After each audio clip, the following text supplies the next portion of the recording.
Wapenzi wapendwa wa Kiswahili kwa ujumla, wapenzi wa chano yetu, sasa tunaenda kufafanua somo ya leo. Somo hii ni vielezi, somo ya kwanza. Vielezi. Vielezi pia huitwa vialifa. Ni maneno yafananuayo vitenzi, vivumishi au vielezi vingine. Mataalamu ukisema anatembea haraka. Vielezi ni umugereka. Umugereka ushobora gukurikirana inshinga, ushobora gukurikira ikinyazina, kandi uwo mugereka ushobora nawo kwikurikira ubwawo. Vielezi vya namna au jinsi. Umugereka w'uburyo. Haya ni maneno ambayo lafu jinsi ya kutendeka mambo. Mifano: sana, bure, kitoto, vizuri, upesi, kwa miguu, kwa bidi, bwe. Vielezi vya wakati. Umugereka w'igihe. Na haya ni maneno yanayofananua ama kueleza wakati wa kutokea tendo.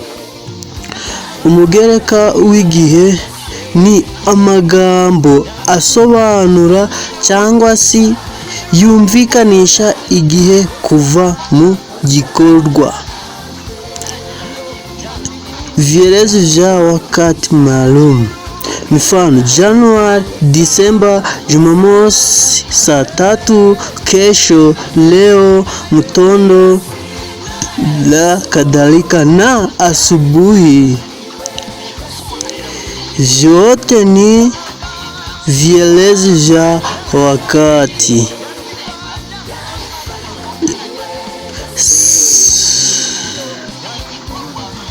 Tunaendelea kufafanua mifano, kusema mifano. Mimi ni msomaji, ninaenda kusoma mifano. Sana ya kwanza: je, masimu wa kuparia huu wa mwezi wa Machi. Nitaanza kufyeka mnamo Oktoba. Njoo kesho ukuchukue maziwa. Tutalima asubuhi. Dakika mwumvishe vielezi vya wakati. Vielezi vya kiasi au idadi.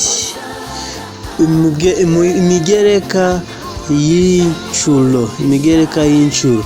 Vielezi vya kiasi ni namna ya maneno ambayo hufafanua vitenzi kwa kujumlisha.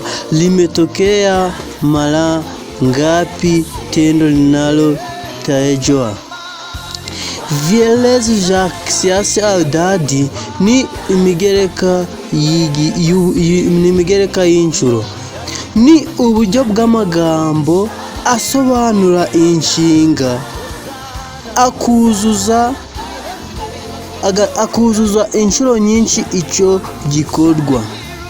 Kwa mifano: kila mara, kwa nadra, mara nyingi, tena na tena, muno.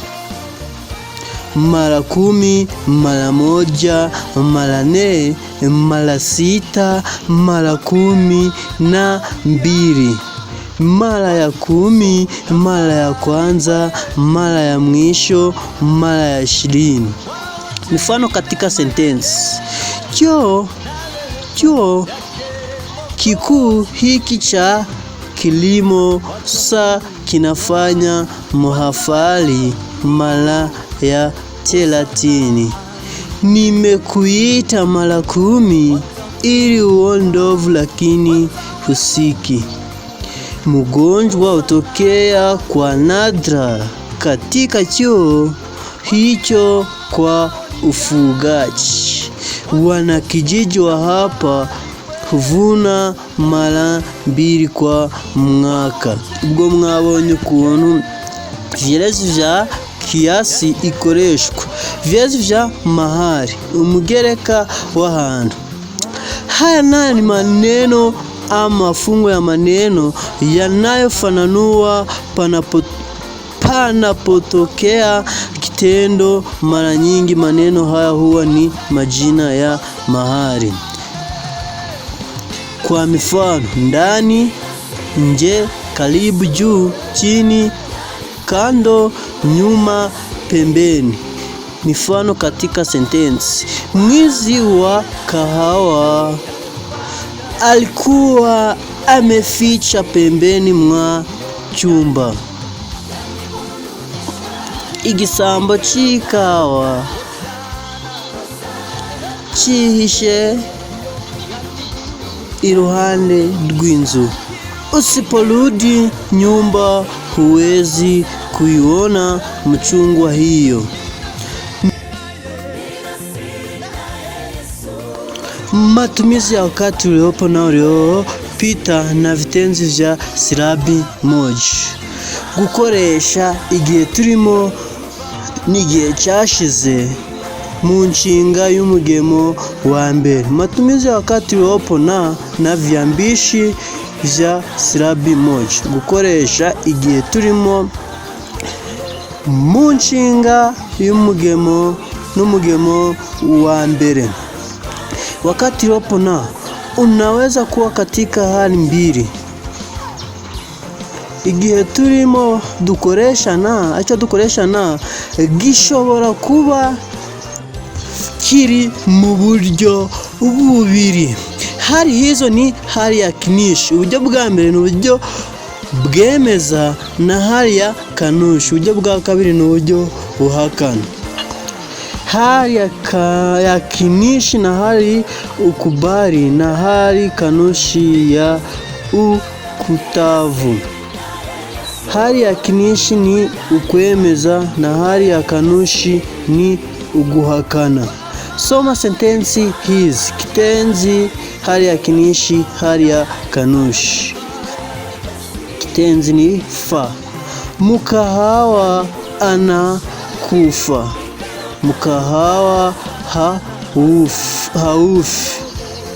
Ng'ombe inakula nyasi. Ng'ombe hali nyasi. Kifaranga anakunywa maji. Kifaranga hanywi maji. Mkulima anakuja. Mkulima haji. Mwalimu anapa ndizi. Mwalimu hampi ndizi. Hali ya kinishi. Hali ya kinishi ni hali ya kukubali. Hali ya kinishi ni uburyo bwo kwemeza. Tazama tena. Kureba nanone. Mifano iliyopo hapo juu. Kureba nanone ingero ziri ruguru. Vitenzi: anakufa, anakula, anakunywa, anakuja na anampa vimo katika hali ya kinishi, yani hali ya kukubali. Hali ya kanushi. Nayo hali kanushi hii ya kukitaka. Utazama tena mifano hapa juu. Vitenzi haufu, hali, hani, haji na hampi vipo katika hali kanushi, yani hali ya kukataka. Unaweza kutunga sentensi zaidi za namna hali kama ifuatavyo. Ushobora gutunga interuro zirenze uburyo bukurikira: hali ya kinishi na hali ya kanushi. Nafa kwa njaa. Nala muhogo kwa samaki. Sifi kwa njaa. Sili muhogo kwa samaki. Sitaendelea. Matumizi ya majina ya ngeli ya kivi katika umoja na wingi. Koresha amazina ya ngeli ya kivi mu bumwe no mu bwinshi. Ngeli ya kivi hujumuisha majina mbalimbali. Majina yote katika ngeli hii huchukua upatanisho wa sarufi ki katika moja na vi. Amazina yariyo yose yatangijwe na ki mu bumwe mu bwinshi bihinduka vi. Hali ndiyo sababu ya ngeli hii huyitwa ngeli ya kivi. Kubwizo mpamvu iyo ngeli wakayita ngeli ya kivi. Mambo ya majina katika ngeli ya kivi hubadilika kutoka umoja hadi mwisho. Kandi amazina ya ngeli ya kivi ashobora guhinduka akava mu bumwe akaja mu bwinshi, umoja au wingi. Kiatu, viatu. Urukweto, inkweto. Urukumva ko byavuye mu bumwe bikaja mu bwinshi. Urukweto, inkweto. Kisu, visu. Chungu, vyungu. Vyo. Cyo ni ubwiherero. Kigoma, vigoma. Kitoto, vitoto. Muri udogo na ukubwa. Majina yanayoanza kwa ki katika umoja huchukua vi katika wingi. Kwa mifano: umoja, wingi. Kiboko, viboko. Kinanda, vinanda. Kikombe, vikombe. Kikapu, vikapu. Kijiko, vijiko. Kikoo, vikoi. Kikoi, vikoi. Tunaendelea rafiki yangu. Sasa hii majini yanayoanza kwa chi katika moja na kuchukua vya katika wingi. Turacari muri ngeli ya kivi, aho dusangamo ko cya mu bumwe ari ubumwe, mu bwinshi irahinduka vya, umoja au wingi. Chungu, vyungu. Chombo, vyombo. Cyo, vyo. Chuma, vyuma. Murabyumva uko byahindutse. Kumbuka, note, chitonderwa. Majina ya viumbe wenye uhai ambayo yanza kwa kiambishi cha katika umoja na vya katika wingi hayaweki hapa, bali huchukua viambishi ngeli vya ngeli ya chitonderwa. Amazina avuye cyasa komoka ku buzima mu gutangira cya mu bumwe ihinduka vya mu bwinshi. Ariho tubisanga muri ngeli ya wa. Majina kutokana na vitenzi. Amazina komoka mu nshinga. Kitenzi: lia, kilio, vilio. Cheka, kicheko, vicheko. Ka, kikao, vikao. Tenda, tendo, vitendo. Pima, kipimo, vipimo. Majina yanayoanza kwa ki lakini. Majina ya vitu katika hali ya udogo. Amazina y'ibintu mu bukeya. Katika Kiswahili majina yanayoweza kuwa katika hali ya wastani, dogo au kubwa. Mu Giswahili amazina ashobora kuba ari tugereranyije mu bumwe cyangwa si mu bwinshi. Ashobora kuba igihe runaka tugereranyije mu bumwe cyangwa mu bwinshi. Wastani ni average cyangwa si compare, kugereranya. Kawaida au dogo, ukubwa. Kawaida ni ubusanzwe cyangwa amagambo asanzwe. atari bashira muri udogo cyangwa se ukubwa. Udogo mutu, kawaida mutu, udogo kijitu, ukubwa jitu. Mtoto kawaida, udogo kitoto, ukubwa mtoto. Nyumba kijumba, jumba. Ukumva ko ari itubura n'itubya.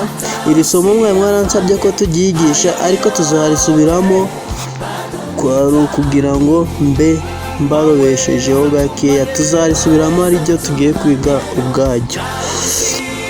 Umoja wingi, umoja wingi. Kijibwa, vijibwa. Kigoma, vigoma. Kidege, videge. Kijikaratasi, vijikaratasi. Matumizi ya majina ya ngeli ya kivi. Umoja wingi. Kiatu kimelaluka, viatu vimelaluka. Kijiko kinasafishwa, vijiko vinasafishwa. Kiti kitaanguka, viti vitaanguka. Choo kimechafuka, vyoo vimechafuka. Cheti kitaandika, vyeti vitaandika. Chuma kilinangukia, vyuma viliangukia. Kisahani kimevunjika, visahani vimevunjika. Matumizi ya majina ya ngeli ya kivi pamoja na vivumishi. Gukoresha amazina ya ngeli ya kivi hamwe n'ibinyazina. Je, unakumbuka vivumishi ulivyosoma katika sura ya kwanza? Rejeleo vivumishi hivyo. Majina ya ngeli ya kivi pamoja na vivumishi vya sifa. Amazina ya ngeli ya kivi hamwe n'ibinyazina bya ntera. Mbibutse mu Kinyarwanda tugira ibicumbi bya ntera, ariko mu Giswahili tugira n'ibinyazina bya tera. Ibinyazina bya tera. Vivumishi vya sifa ni maneno yatajao tabia au sifa za mtu, kitu au jambo. Ibinyazina bya ntera ni amagambo ashobora kugaragaza imico y'umuntu, ikintu cyangwa se ikintu. Mbibutse kitu ni ikintu na jambo ni ikintu. Ibintu byinshi bakabyita mambo. Mifano katika sentensi. Umoja wingi. Kitu kirefu hakifai, viti virefu havifai. Kijitu kivumilivu hufanikiwa maishani. Vijitu vivumilivu hufanikiwa maishani. Kishamba kizuri kinatoa mavuno mengi. Vishamba vizuri vinatoa mavuno mengi. Chombo chenye kinapita, vyombo vyenye vinapita. Majina ya ngeli ya kivi pamoja na vivumishi vya pekee. Amazina ya ngeli ya kivi hamwe n'ibinyazina bya ngenera. Vivumishi vya pekee, vivumishi vya kurejesha. Vivumishi vya pekee au vivumishi vya kurejesha hutoa habari kuhusu nomino au kiwakilishi chake kwa njia ya kipeke huwa vitano. Ibinyazina bya ngenera bitanga amakuru yerekeranye n'amagambo cyangwa se insimburazina mu nzira yazo cyangwa se mu nzira yabyo. Huwa vitano ni bikoreshwa mu buryo butanu: enye, enyewe, ote, oote na ingine. Majina katika ngeli ya kivi huchukua kiambishi cha katika moja na ya vya katika wingi, vinatumika pamoja na vivumishi vya peke vyote isipokuwa ingine au ingineo. Amazina ya ngeli ya kivi cha mu bumwe ihinduka vya mu bwinshi.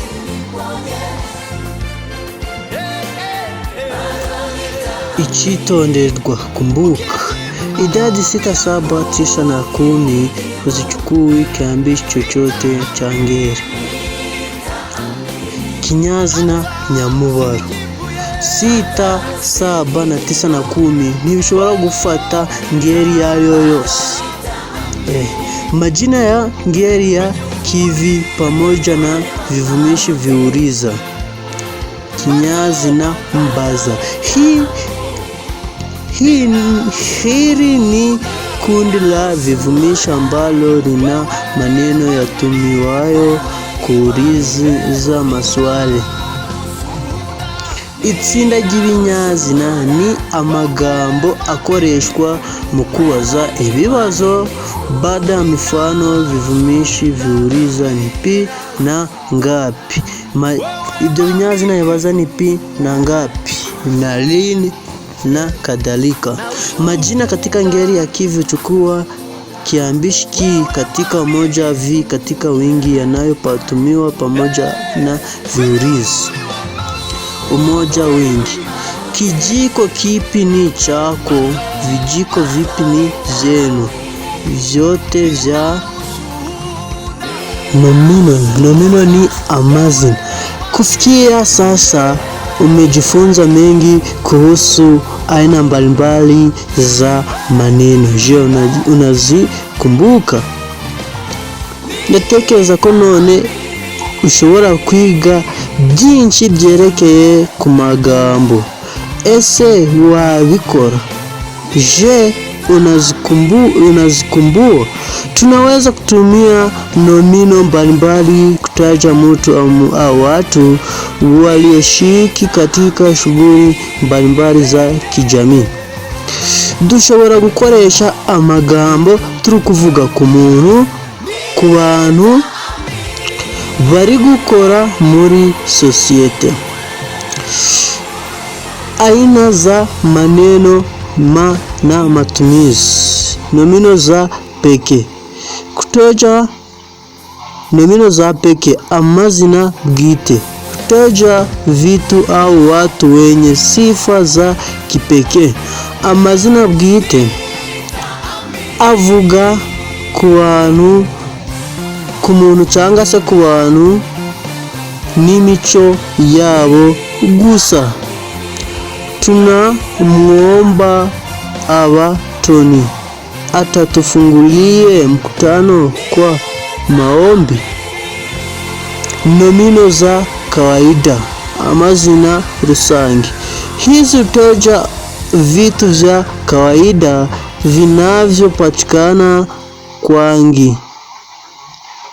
Amazina rusange avuga ibintu muri rusange. Nomino za jamii. Amazina ya sosiyete avuga ibintu muri sosiyete. Umiti umekusanyika kufanya. Umati umekusanyika kufanya kazi ya umuganda. Wanakijiji wameleta titi la 10. Nomino za wingi. amazina ari mu bwinshi. Utaja vitu ambavyo haviwezi kugawanyika na kuwa vitu kimoja kimoja. Ni amazina y'ibintu haviwezi adashobora kugabanywa mo ikintu kimwe na kimwe. Nomino za dahania, amazina y'ibintu tutafataho: Mungu, dunia na kadhalika. Hutaja vitu vinavyofikirika au visivyo kuguswa. Umoja na ushirikiano wetu utatuletea manufaa mengi. Ukarimu wa na kijiji uliofanikisha harusi. Aina za vitenzi. Ubwoko bw'inshinga. Vitenzi halisi: inshinga ihagije. Mtoto analia vibaya. Mama anapika chakula. Mimi nimepiga kura ya jamhuri. Vitenzi vikuu na vitenzi visaidizi. Vitenzi vikuu ni inshinga nkuru, vitenzi visaidizi ni inshinga mfasha. Ubwo urukumva ko inshinga mfasha biri gufasha inshinga nkuru. Tufafanua vitenzi halisi. Vitenzi halisi: tunashikiliana kijiji mwetu. Turahurira mu cyaro twese. Anaongoza mkutano. Yayoboye inama. Vitenzi vikuu na vitenzi visaidizi. Wanakijiji walikuwa wanafagio barabara. Walikuwa kitenzi kikuu, wanafagio kitenzi kisaidizi. Vitenzi vishirikishi. Inshinga kene. Vitenzi hii ilikuwa na aina mbili. Aina ya kwanza ni vitenzi vishirikishi vipungufu. Aina mbili ni vitenzi vishirikishi vikamilifu. Vitenzi vishirikishi vikamilifu dusangamo amekuwa, unalia. Vitenzi vipungufu tugasangamo si, ni, nari na ki. Chakula ki tayari. Mtoto si mzuri. Vitenzi vishirikishi: bibi harusi ndiye yule. Wale si wavu. Watu waangalie shambani. Ibada ilikuwa jana. Nafasi wetu mikononi mwetu. Nabwieko sentensi. Tafadhali wanafunzi wasikiliza video yetu. Ninasemeka si ni vitenzi vipungufu. Waangalia ni vitenzi vikamilifu. Ilikuwa vitenzi vikamilifu vishirikishi. Vitenzi vipungufu au vishirikishi. Aina ya vivumishi. Ubwoko bw'insimburazina cyangwa se mbanziriza. Matumizi n'uburyo wazikoresha. Vivumishi vya sifa ni mbanziriza ya ntera. Vivumishi vya peke: mbanziriza ya ngenera. Vivumishi vya vionyesha: imbanziriza zerekana. Vivumishi vya idadi: mbanziriza nyamubaro. Vivumishi vya viuliza: mbanziriza ibaza. Vivumishi vya vumilikishi: mbanziriza ya ngenga. Ushirikiano wenu unaleta maendeleo. Kwihuriza hamwe kwacu kuzazana iterambere katika nchi yetu. mu gihugu cha twese cyacu. Mitihani nyo jinsi ya kufanya uhakiki katika wahusika. Wahusika ni watu, wanyama au vitu katika kazi ya sanaa ya kifasihi. Umukinankuru ni umuntu cyangwa se inyamaswa, ikintu kiri gukina cyangwa se ikintu ubuhanzi yakoresheje mu buvanganzo. Wahusika wakuu ni umukinankuru mukuru inkuru iba ishingiyeho. Wahusika wajenzi ni wahusika wa aina hii sana wanapatikana kwa kumsaidia mhusika mkuu katika vitendo vyake. Wahusika wajenzi ni umukinankuru w'ubwoko cyangwa se w'imico myiza. Uyu mukinankuru aba ari gufasha umukinankuru mukuru mu bikorwa bye, kamufasha kuzamura fimu ye. Wahusika wadogo ni wahusika mpinzani wahusika wakuu. Aina mbili kuu za sentensi. Aina ya kwanza ni kima, aina ya pili ni kiarifa.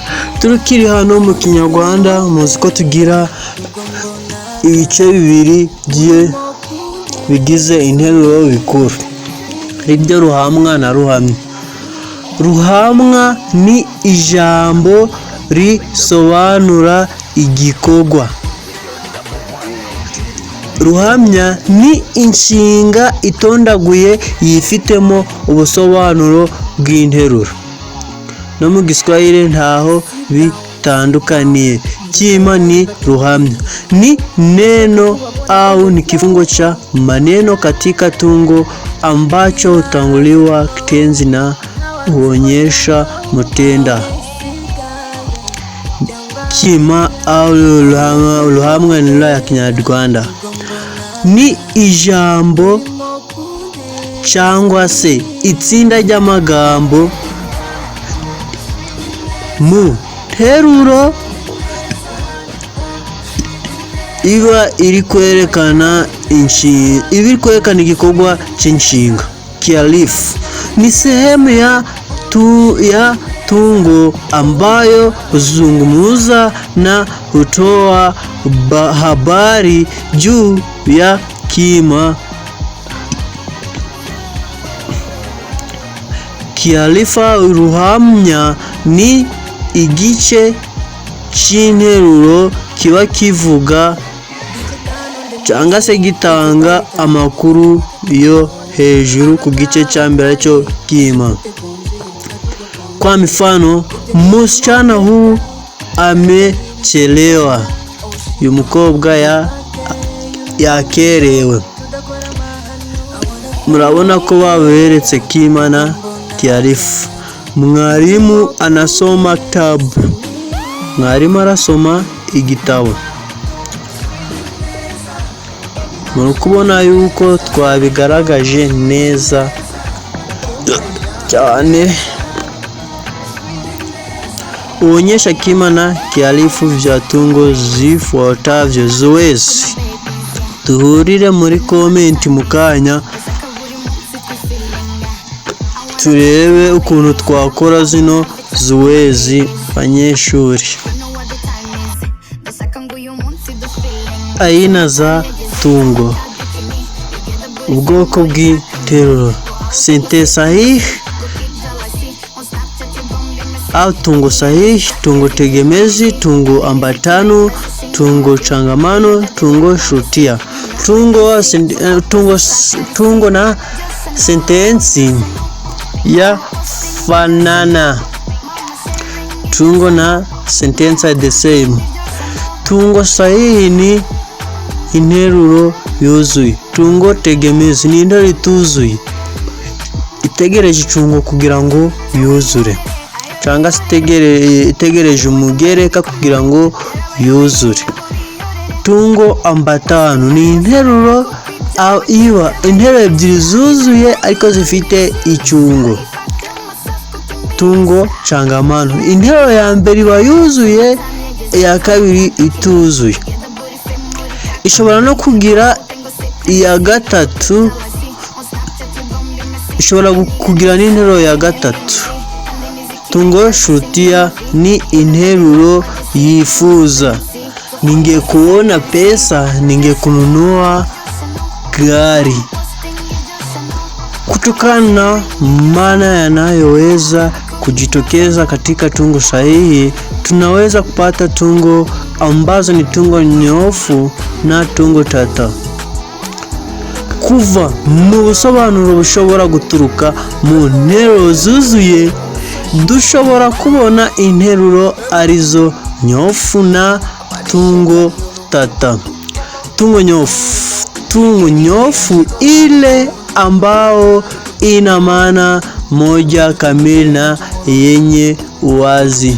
Tungo nyofu ishobora kugira ubusobanuro cyangwa se ifite ubusobanuro bumwe ariko bwuzuye. Kalisa anasema mama yangu ananunua viazi mviringo.